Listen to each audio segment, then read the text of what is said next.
Locked on Jazz for the 13th of October. Can the Utah Jazz of 2021-22 replicate the world champion Milwaukee Bucks of 2021? There are some real similarities. There are some real differences. And Locked on NBA insider Antonio Daniels stops by for his thoughts on Ben Simmons and Kyrie Irving. It's all coming up on today's edition of Locked on Jazz. Bum bum bum bum bum bum bum bum bum bum bum bum bum pow.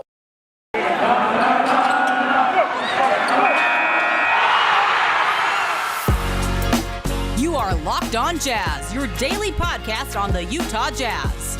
Part of the Locked On Podcast Network, your team every day. It is Locked On Jazz. I'm David Locke, radio voice of the Utah Jazz, Jazz NBA insider. Your daily podcast on the Utah Jazz, giving you insight, expertise, geeky numbers, hopefully making it way better to be a Jazz fan each and every day.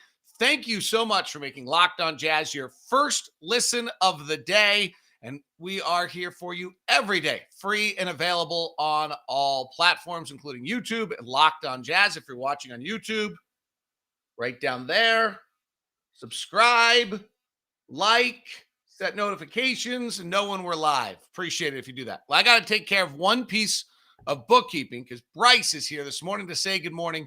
First thing, I have this all planned out. Good morning, Bryce. Bryce, are you anywhere near Vivint Arena? And would you like, I have 3 uppers for tonight if you want them. Let's see what Bryce has to say in the chat room to that. How's that? Bryce has said good morning to me every morning of our Locked On Jazz.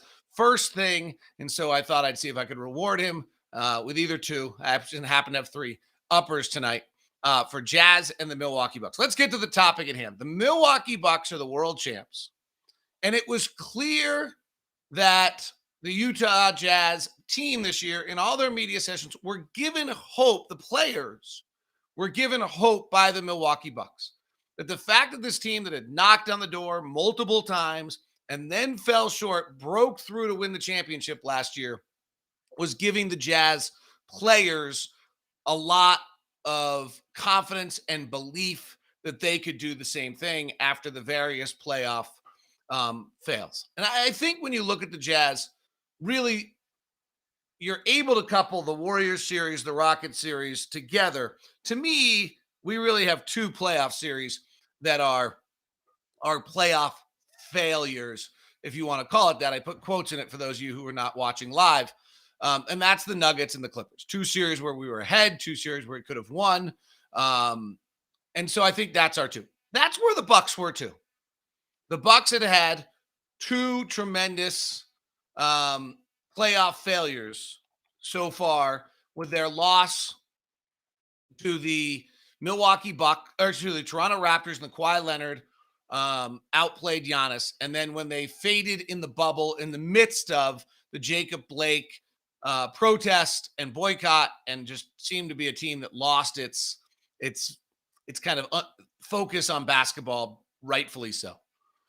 And those were the 2 things that derailed the Bucks. And Giannis got hurt in that second one. It wasn't the same. The Jazz have been derailed largely by injury, either Bojan Bogdanovic in the bubble or a team breaking them, figuring out how to play them, and the Jazz not having an answer, particularly on the defensive end. So let's look at this for a little while. Let's dive into this and whether or not this is a similarity that should give Jazz hope. So if we back up the Bucks, they were a 500 team with Jason Kidd as their head coach, not particularly well coached at the time, and they were thought of being a kind of sleeping giant in the league that could end up being something. And Mike Budenholzer left Atlanta to take over, and boy, did they ever become something. They jumped up to the 3rd best offensive team in the league, the 2nd best defensive team in the league. They did it with a very specific formula. They did not force turnovers. They sat in their shell defensively. They denied the rim defensively. They did not go after offensive rebounds. They got back. They played in transition. They shot a good deal of threes, and they went 60-22. They had the plus 9.1 differential, very similar to last year's Utah Jazz. One of the best differentials of all time, top 20 differential. And this is the team that then lost in the playoffs to the Toronto Raptors when Kawhi Leonard goes on to hit the shot, and then they win it. The next year, they're the number 1 seed again. They're even better. They're a 9.8 differential. They are the 6th best offense, the number 1 defense in the league. Same drop big, put Brook Lopez in front of the rim. Same don't force turnovers at all. Same don't offensive rebounds. Same allowed a lot of threes defensively, which is unique. They did that again last year.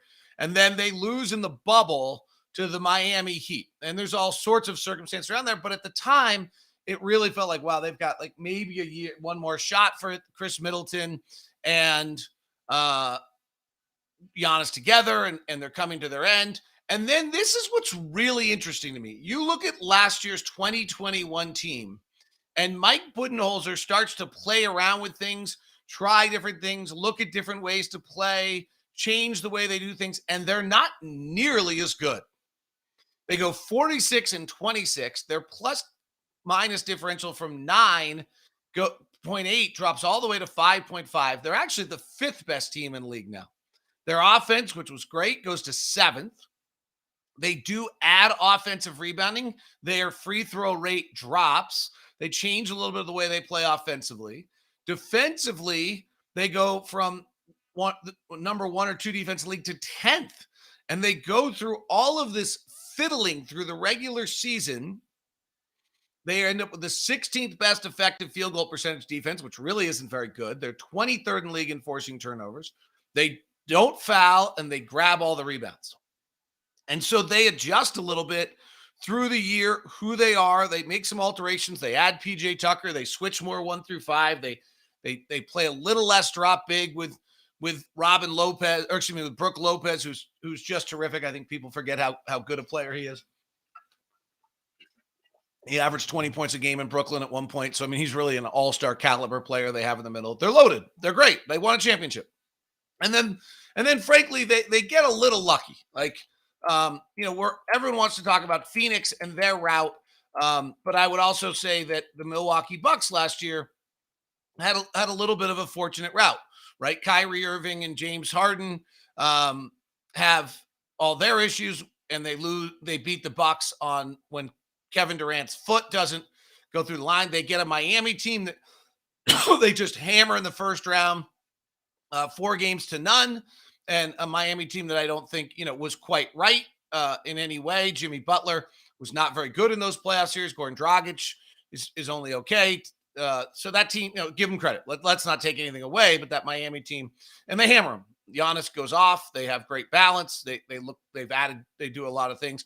They beat the Nets 4-3. And then instead of getting, one of those other teams, they get a shorthanded Atlanta team, and then they beat Phoenix. So I do think there's something where a lot of this has to do with who you get on your route and what happens. And you have a 12, or we've talked about this a lot.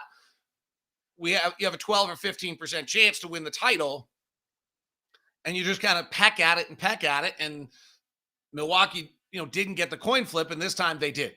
And so it's not even a coin flip. But there are some things that are similar. So the first thing is just the way they, can the Jazz emulate that? If we take this back, really, when I kind of did this as preparation for the show, the Jazz are a year behind this. The Jazz in the 1920 season, which is the bubble year, have the 10th best offense, the 11th best defense. They're plus 2.5. And then they click in last year. So they haven't had 2 full years like the Milwaukee Bucks being great. Last year, plus 11.3, nearly 5 points per 100 possessions, better than another team. 3rd best offense, number 1 defense. Don't force turnovers. They commit too many. They do offensive rebound. They really break through. They're dominantly better than anyone else in the league last year during the regular season. Nearly 5 points better than any other team. The Clippers were the 2nd best, which I think everybody has forgotten. Like, the Clippers were really, really good. And that obviously was what the Jazz ran into. So where can we say are some similarities to what the Bucks had to do and what the Jazz have to do? The paths are semi-similar, right? So that was kind of the first thing I want to present. Like, I kind of actually think the Jazz are still a year behind the Bucks in this process. Do the Jazz have a 2-year window? Probably. And so, gosh, it'd be heartbreak again. But That's really the way it kind of looks to me right now. Is that they have that they're still like a year back from, if you really want the perfect comparison. But there are some similarities, and there's a question of whether Mike Conley's Drew Holiday, and we'll dig in. And there are two areas in which the Jazz really don't match up to that of a championship team, and that they'll have to overcome. So we'll touch on all those things as we continue here on Locked On Jazz. Thanks very much for making Locked On Jazz your first listen of the day today. Today's show is brought to you by Sweat Block. Doctor created, doctor recommended. Works up to 7 days per use. It is the dry shirt guarantee. Excessive sweating, pitting out in an embarrassing moment, first date, wedding, things where you just don't simply want to make sure that it doesn't happen and have an embarrassing situation out of nowhere. That's where Sweat Block comes in, stronger and more effective than most clinical antiperspirants. The easiest way to do it is you shower at night, you get up, you finish your shower, you put on your Sweat Block, you go to bed, and you're dry for days afterwards. The other is the Sweat Block antiperspirant wipes, where you know you have a big moment coming up and you realize, I probably need these right now, and you go grab them. And that's, for your public speaking or something of that nature. You also could have a teenager that's got a little excessive sweating, and that is certainly an embarrassing thing for these kids in a world that's not very great to them right now. So it sounds too good to be true, but literally Sweat Block, you can use it once or twice a week, and it keeps you dry the whole time. No more pitting out, no more picking shirts based on which one will hide the sweat better. So go today to sweatblock.com, use the promo code LOCKEDON. You get 20% off at sweatblock.com. That's 20% off at sweatblock.com. Check it out. It'll be a nice addition to your repertoire. Rocky Road Built Bar. They are on fire right now. It's a flash sale right now for Rocky Road Built Bar. They are back. It's another specialty flavor. Apple Almond Crisp was the one I told you about yesterday. Specialty flavor. Cherry Lime is still available. Plus the Strawberry Puffs and the Churro Puffs. So just an incredible array of specialty flavors right now at Built Bar. Go to built.com, promo code LOCKED15 gets you 15% off. You can get a mix box of 18 or mix and match your flavors. And when you're dealing with Built Bar, you're dealing with 100% delicious and 100% healthy with just 130 calories, 2.5 fat grams, 4 net carbs, and 4 sugars, plus 17 grams of protein. I'm going to the gym, then heading straight to shoot around. What will I have on my drive down? I will have a Built Bar. Jake Hatch, Locked on BYU, Locked on Utah. I saw him yesterday. Just looks great. He goes, Built Bar's done it. Built Bar's why I've lost all the way. Incredible. It's a great thing. BuiltBar.com. Go to Built.com. Promo code LOCKED15 for you. So where are the Jazz and the Bucks similar or not different? The Bucks had some areas that they had to address. One was they needed versatility on defense. They were dropping the big. That was their only way to play. Mike Budenholzer was somewhat beholden to it, wouldn't alter what he was doing. And on offense, it was too easy for people to gang up on Giannis, and he just didn't have enough space, and he was playing in transition, running into walls, and they altered their spacing in a lot of ways too. At least those are the narratives. So the Jazz, I think they have two things too. I think you probably know where I'm going. So one is on offense, how to deal with 1 through 5 switching. I thought the Jazz getting the ball so consciously to Rudy the other night is certainly a part of that. When teams switch 1 through 5, so point guard through center switching, every time someone comes off a pick, there's a switch. The Jazz are the best pick and roll defense in the league. They're the best pick and roll offense in the league. So what do teams want to do to Utah? They want to get them out of the pick and roll. How do you get someone out of the pick and roll? The first way is on defense, you switch every pick. That forces you into isolation. Can the Jazz get better at that? They have not been as good as attacking that. They answered the drop big question of what Houston did to them over the years. And now this is the next hurdle for them, is how do they attack 1 through 5? It's not a massive hurdle. They're pretty darn good. They can really shoot. They have a lot of different versatile answers to it. They break the paint, get the defense to collapse and kick. And that's really what it comes down to. You still have to have the ball movement, but you've got to get that first action. Rudy being able to pin people and punish people deep is going to be a large part of that. The second one, I think, for the Jazz is how they deal with when someone spaces and goes downhill on them. And that, I think, is the equivalent for the Bucks. The Bucks would get in the playoffs, and their drop big system that they were using was not as effective in the playoffs. To some extent, both Mike Budenholzer and Quinn Snyder's systems were playing the numbers. And the one problem when you play the numbers is the numbers are against average. And when you play the best teams in the league, sometimes the numbers don't work as well because they're better than average. And that's a little bit of what was happening to the Milwaukee Bucks, is they were playing teams that were better than average. They were dropping the big, allowing a lot of threes, and they were banging the threes. The Bucks have always allowed the highest amount of threes of just about any team in the league. I think last year they were 29th. And the Jazz, if I remember correctly, got the Bucks pretty good once last year. I have no game call memory, but hopefully I'm right on that. The Jazz got the Bucks pretty good once last year where they just buried a bunch of threes. And that's what the Bucks kind of banked that you couldn't do. But when it got to the playoffs, teams started to do it. So they had to make some switches, and they had to start changing what they did defensively to be able to play 1 through 5, switching, getting up on people, and taking away the threes. For the Jazz, they're going to have to find a way to deal with it when people isolate Bojan Bogdanovic and Joe Ingles and Jordan Clarkson and Donovan Mitchell and Mike Conley, and our guys aren't great defensively. How do the Jazz cover enough space? And how do they prevent that? We've seen Clarkson and Donovan make a really concerted effort in this preseason, excitingly, to be able to stop some of the ball handlers and things of that sort. And I think that's the first step here of what we're talking about for the Jazz in this, is trying to handle that. So those are kind of where I think there's some other similarities. Market similarity.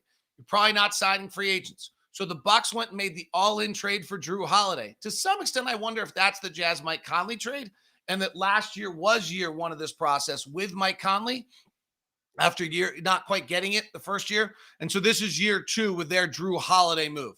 We made it a little earlier, but it certainly vaulted us to number 1. Theirs actually vaulted them back. They actually got confused and had problems, and they weren't as good with it in this last year, which I think was an interesting one from them. We've already vaulted our offense from 16 2 years ago to 3rd last year. So that's already happened for us. The other one I think is interesting, and this is going to be the question that everyone has about the Jazz all season long, and this is probably one of the rare occasions where the local expert is really hitting exactly what the national pundits are, is do we have that guy?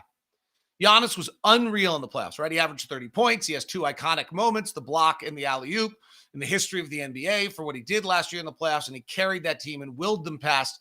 Donovan has showed signs of it. Rudy is that player in the regular season. Donovan's that showed sign in the postseason. Is Donovan ready for that? In his 5th year, is he ready to take some jump and be that player? And then the second one that I think is the biggest hurdle for the Jazz in this conversation is the fact that they have 2 6'1" guards. And when you look at the Bucks, they're super long. You know, depending on who they played the most at what times and what minutes, but they had a 7'1" Brook Lopez who was playing at center for most of their minutes last year. Chris Middleton is playing at times their shooting guard at 6'7". Giannis is 7'1". Drew Holiday was playing some of their point guard at a big 6'3". Before Dante DiVincenzo got hurt, they were playing Pat Connaughton at 6'5", or Pat Connaughton at 6'5" and Dante DiVincenzo at 6'4". So they were 6'3", 6'5", 6'7", 7'1", 7'1". Or 6'1", 6'1", 6'4", 6'7", 7'1". We're really small. And Rudy Gay is going to add some to that length and versatility for us, but we're really small when compared to them. And I think that's the other hurdle. So that's kind of my comments on where the similarity is. Before we turn to Antonio Daniels, our NBA Locked On NBA insider on the big stories, let me give you 2 different comments here, or thoughts on the Jazz and the Bucks tonight. It does look like the Bucks are going to play most of their guys. DiVincenzo is still recovering from surgery, and Bobby Portis is out, but they're going to play most of their guys. So this is a really good challenge for the Jazz to execute a game plan. You have to come out with a specific plan on Giannis. The day I knew Giannis was going to be a champion is we played the Milwaukee in preseason. Might have been our first preseason game, was after Greece's failures on the international scale. He came out and just kicked our ass in a preseason game. It was awesome. Like our guys were like, and he came out to play. Like Giannis comes to play. I assume Giannis doesn't have any other gear. That was a purpose night that night for him to prove. Had to be 2 years ago because I was there. So to prove that they were ready and that he was there and he was back, and that the fit, he'd been stewing since Greece had lost, and was just that kind of amazing commitment to excellence. So a really specific game plan tonight to Giannis and then Chris Middleton in the mid-range game.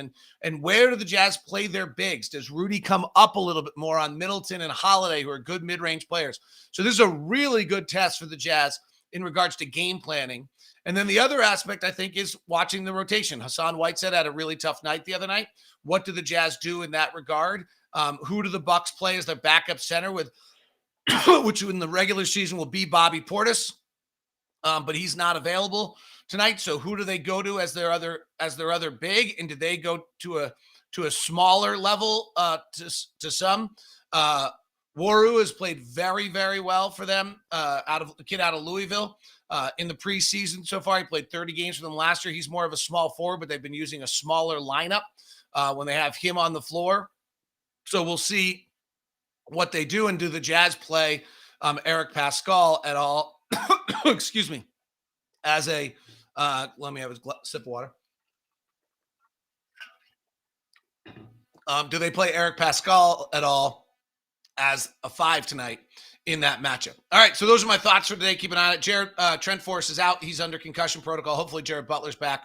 See if the Jazz go to the 10-man rotation again, in which case, if they go to the 10-man rotation, you'll see both Whiteside and Pascal, unless, if you're dropping Whiteside and putting Pascal in there, we only have 9 because we don't have Rudy Gay right now. So you'll see a 10-man rotation would be my guess, maybe, and get Jared Butler, and unless it's Pascal at center and Butler in, and then you're playing a 9-man rotation. But you're certainly not going to quit on Hassan Whiteside. It's just a question of whether or not Pascal will get some of those minutes today. All right, coming up, Antonio Daniels and Locked On NBA Insiders. It's a new feature we've started running. It's called Locked On NBA Insiders. We've got 2 new things we're launching. The Locked On NBA Insiders. If you're a baseball fan, Gordon Beckham, a 10-year MLB pro, has been doing previews of all our series on our Locked On MLB YouTube channel. You can subscribe to that. Isaiah Stanback, former Super Bowl champion, versatile NFL pro, is doing our NFL breakdowns. You can subscribe to get that at Locked On NFL. And Antonio Daniels is our NBA insider. We've hired the 3 of those as insiders on major stories for our YouTube coverage. So make sure you grab those along with our anchors. And tonight we're launching our brand new podcast, Locked On Now, which will be really cool during the NBA season because it'll be the local experts recapping the night's action, hosted by one of our anchors, Kim Becker, Daniela Bruce, or Kai Stevens. I can get the names right eventually here. I wasn't really planning to talk about this. So anyway, those are all coming up. Locked On Now is a new podcast. For an NBA fan, it should be super cool. It'll be a rundown of kind of every night's game with the local experts putting it on there. All right, Antonio Daniels coming up here on Locked On Jazz. Thank you for making us the first listen of the day. I am seriously having a tough time with this little thing in my throat. I got a little tickle. I was drinking Athletic Greens, and I think some of the powder is in my throat right now. And I'm having a hard time trying to hold it back. And that's causing me to misspeak and make a fool of myself. All right, let's go to there's 2 big stories of the day. Antonio Daniels and Daniela Bruce hooked up to talk about it. And let's talk about Ben Simmons' return and how that locker room might react. Let's get to it right there. I mentioned Ben Simmons and re-entering the locker room. He's back in Philadelphia now. How are his teammates going to accept him? And from your experience, what's going on in that locker room? Well, from my experience initially, I think it will be a little awkward. I think that's unavoidable. That's unavoidable because of some of the things that were said in the offseason. But I tell you what, Daniela, locker rooms are very forgiving. They're fragile and they're forgiving, both. And a lot of what was said in the offseason. Now, when you have an opportunity to walk back in that locker room, look guys face to face, look guys eye to eye, and put some things behind you, guys are different. I understand how we operate out in the world where it's difficult to forgive somebody and it's difficult to move on when the goal of a team is for the better good. When you are in the championship fast lane, I think that initially it may be a little awkward, but guys will actually get to that point where they'll make that call. They'll make that call. They'll sit and stay after practice and have conversations, humble conversations. You know what, man, I said some things about you I shouldn't have said, and I want to apologize for that. Guys can put that stuff behind them quickly and move on, get back on the floor, get back to high-fiving each other, communicating with each other, and going to win basketball games. I think when we start talking about how awkward it may feel, when it starts to go above the locker room, when it starts to go to Doc Rivers or it starts to go to Daryl Morey, that's where I think it may feel just a little bit awkward. 2 really interesting points by Antonio Daniels and something only a guy who's been in the locker rooms can talk about. Fragile and forgiving. I think it's very true. I think these locker rooms are very forgiving. We saw it, frankly, whatever the Rudy Gobert, Donovan Mitchell thing was, it went away pretty quickly. But at the same time, I do feel like this season, as I watch the Jazz with the 2 playoff scars, that's a pretty fragile locker room right now. They get along, they're well, but they've got failures. They've got scars for the first time. And do they pick at those scars throughout the season, or do those scars open back up? So I think it's a really interesting point by Antonio Daniels about that. Here's one more thought from AD on Ben Simmons. Antonio, is there a world where Kyrie ends up on a different team this season? I mean, I know this sounds, it's weird with all the COVID-19 mandates, different states have different rules, but obviously New York has some of the strictest rules. So do you see that as a possibility for him? You know, I think I hit the wrong button there. I got the Kyrie story instead of the Ben Simmons story. Instead of that. So my bad. Here's what Antonio had to say about Ben Simmons and whether they're trying to trade him. So let's say Ben Simmons does end up getting traded at some point this season. What team do you think he ends up on? That's a great question as well. I don't think we know, because it seems as if Daryl Morey is waiting on one guy. He seems like he's waiting on one guy, and that one guy, number 0 out in Portland. There have been numerous trade offers for Ben Simmons, but Daryl Morey is waiting on that guy. He's waiting on that guy to say, well, you know what? I don't want pennies on the dollar for Ben Simmons. If I have an opportunity to get rid of him, and I do choose to get rid of him, I'm getting rid of him for a guy that is going to put me and even propel me forward.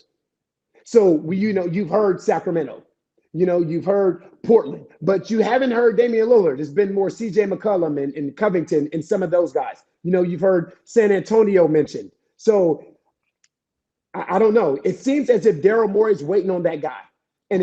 So now the thing to watch is not just the Ben Simmons situation in Philadelphia, but also watch because of what Damian Lillard said last year about Portland not having enough. Right now, he is all in, and he said it. Damian Lillard, I am all in here in Portland. But what happens if the Portland Trailblazers don't get off to that start that Damian Lillard would like them to? Are we having a different conversation come November and December about Ben Simmons now for Damian Lillard? So this is what I think it's interesting on the Simmons thing. So if he comes back and the locker room's forgiving and all those aspects of things, but then it's as though he's back just to be traded. It's a very funky little energy to what's going on. Plus, frankly, he and Joel Embiid don't work very well on the floor together. So every time they have a bad game, I think there's a funky energy there. Then the flip side of this is where I feel like this NBA season, because the COVID year last year just had it very strict. The offseason was kind of dead without a lot of movement. The trade deadline wasn't a lot of movement last year. I feel as though the first 15, 20 games of this NBA season, with Simmons lingering, with Lillard's situation, we'll touch on Kyrie in a second, with the salary cap or luxury tax implications of the Jazz, Clippers, and Warriors. Like, I don't want to just ignore the fact that the Jazz are massively in the tax too, but I think the Clippers and Warriors over $100 million of tax deal bills if they don't start well. So it feels to me that the opening 2 or 3 weeks of this season just has massive ramifications. One of those is what happens with Kyrie. Here's what Daniela and Antonio Daniels had to say about what's going on with the Nets' decision to tell Kyrie that he just simply couldn't play until he gets vaccinated.